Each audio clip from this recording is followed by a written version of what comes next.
I never thought the woman who gave me life would be the one to rip it apart.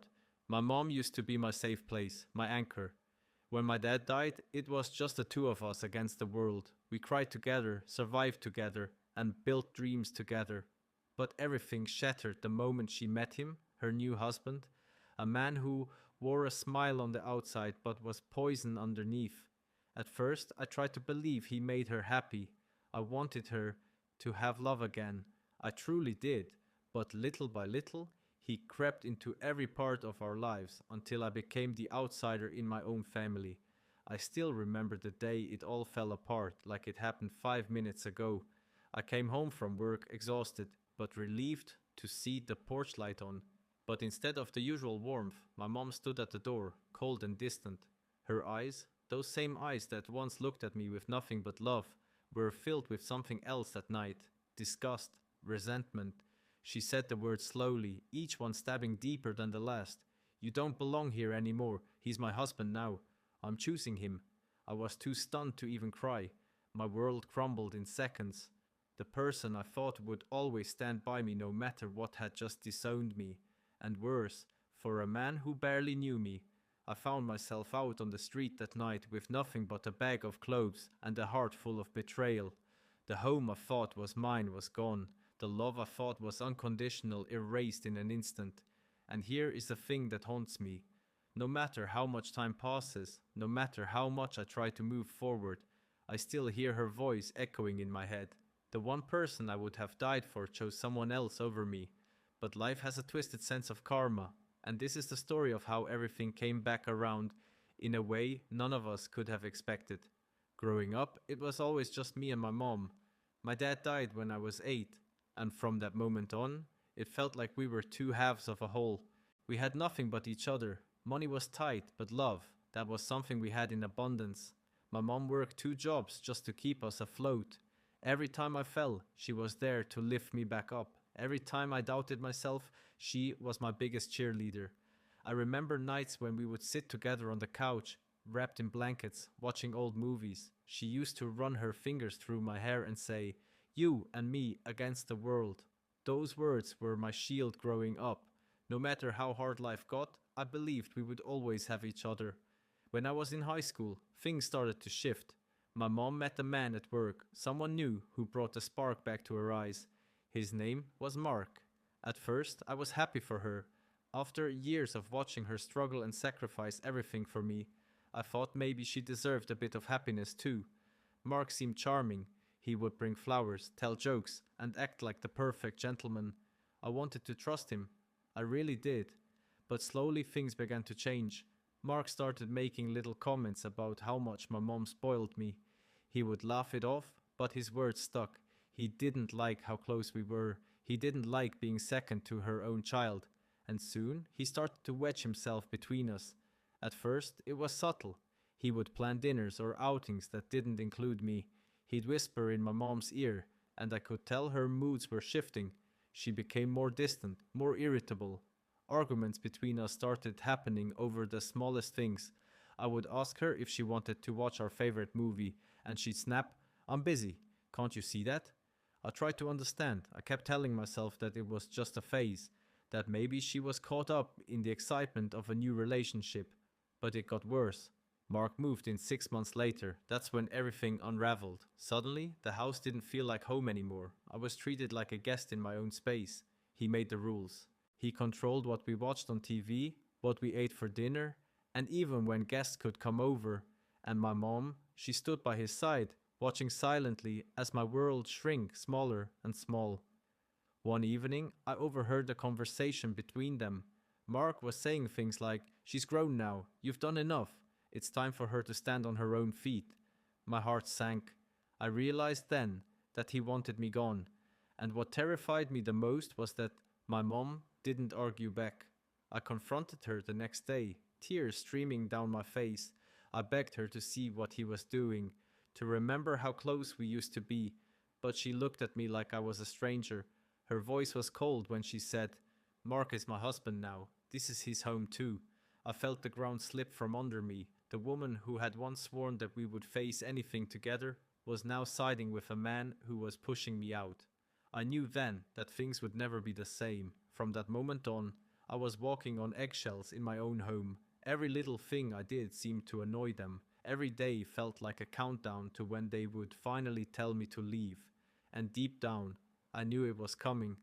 Looking back, the warning signs were all there. I just refused to see them. I clung to the hope that my mom would come to her senses, that she would realize no man should ever come between her and her child. But hope can be a dangerous thing when it blinds you to reality, and my reality was about to hit harder than I could have ever imagined. The tension at home became unbearable. Every word I spoke seemed to spark an argument. Every glance was met with cold indifference or outright hostility. I started spending more and more time outside just to avoid the suffocating atmosphere inside those walls. But no matter how long I stayed away, I always had to return, hoping deep down that things might miraculously improve. One night, everything came crashing down. I had been working a late shift and came home exhausted, my feet dragging as I climbed the steps to the front door. The house was dark except for the light in the living room. As I walked in, I immediately sensed something was off. My mom and Mark were sitting together on the couch, their faces tight and serious. My stomach twisted. "Sit down," my mom said, her voice sharp and cold. I lowered myself onto the chair across from them, my heart pounding so loudly I thought it might explode. Mark was the one to speak first.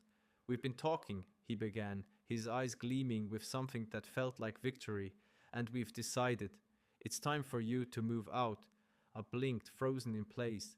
"What? Move out? Where am I supposed to go?" My mom crossed her arms and avoided my gaze.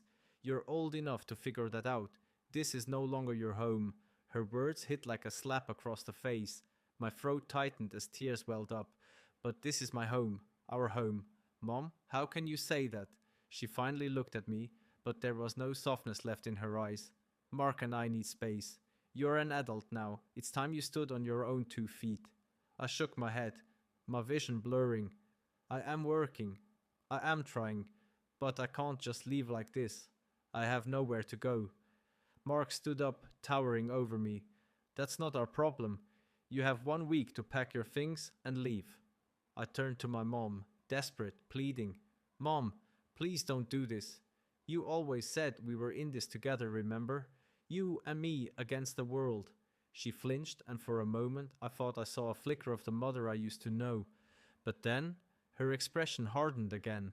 Things changed. I couldn't believe what I was hearing. The woman who had once fought tooth and nail to protect me was now kicking me out like I was nothing.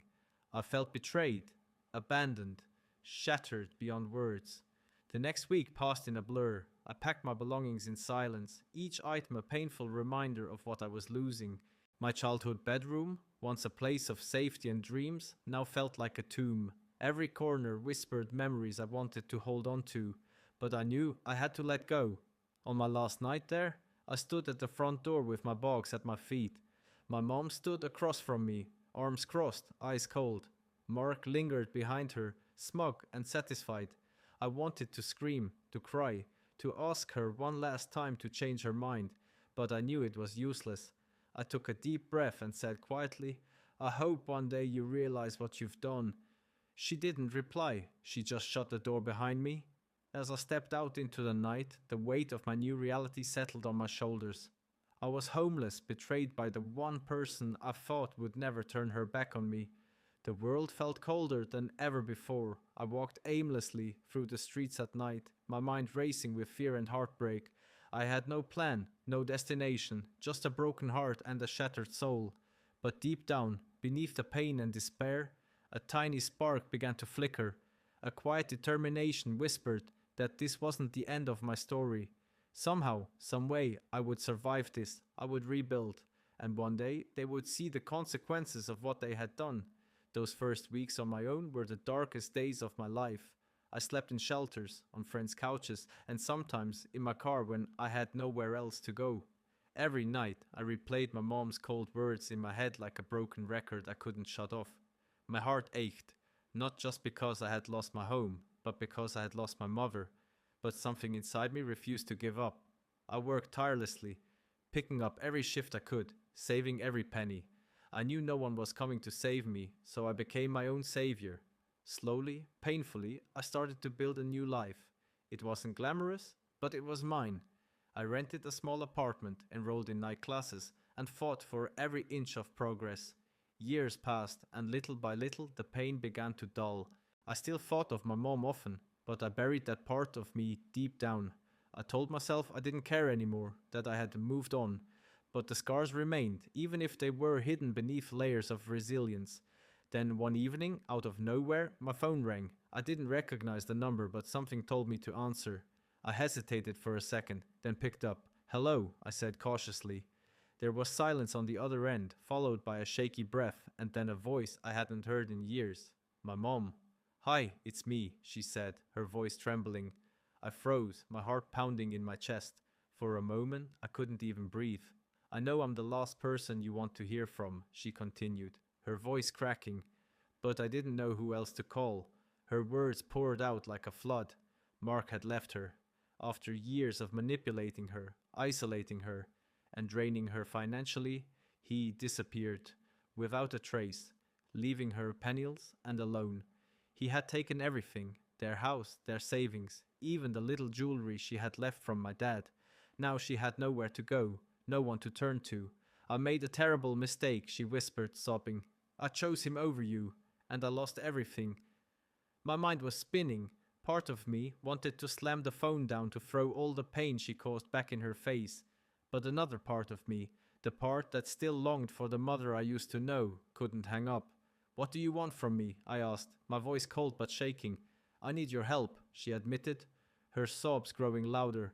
"Please, I have nowhere else to go." I stood there in silence, gripping the phone tightly.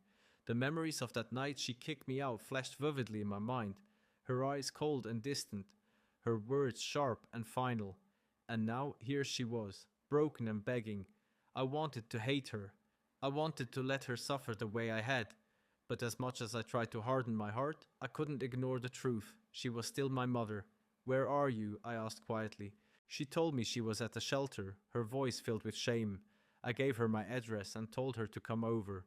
As I hung up, I felt a whirlwind of emotions: anger, sadness, relief, and something I couldn't quite name. When she arrived at my apartment, she looked nothing like the strong, proud woman I once knew. Her clothes were tattered, her face lined with worry and regret. She stepped inside hesitantly, her eyes darting around, like she couldn't believe where she was. We sat down across from each other, a heavy silence hanging between us. "I don't expect you to forgive me," she said, her eyes welling with tears. I don't know where else to turn." I stared at her, searching her face for any trace of the mother I had lost. I saw pain, regret, and finally the vulnerability she had hidden for so long. "I built this life without you," I said quietly. "I had to learn to survive because you abandoned me. Do you have any idea what that did to me?" She nodded, her tears falling freely now. "I know, and I will regret it every single day for the rest of my life." We sat in silence for a long moment, both of us lost in our own thoughts. Finally, I took a deep breath. "I don't know if I can ever forgive you," I said honestly, "but I can't watch you suffer like this. You can stay here for now." Her eyes widened and she burst into sobs, falling to her knees in front of me.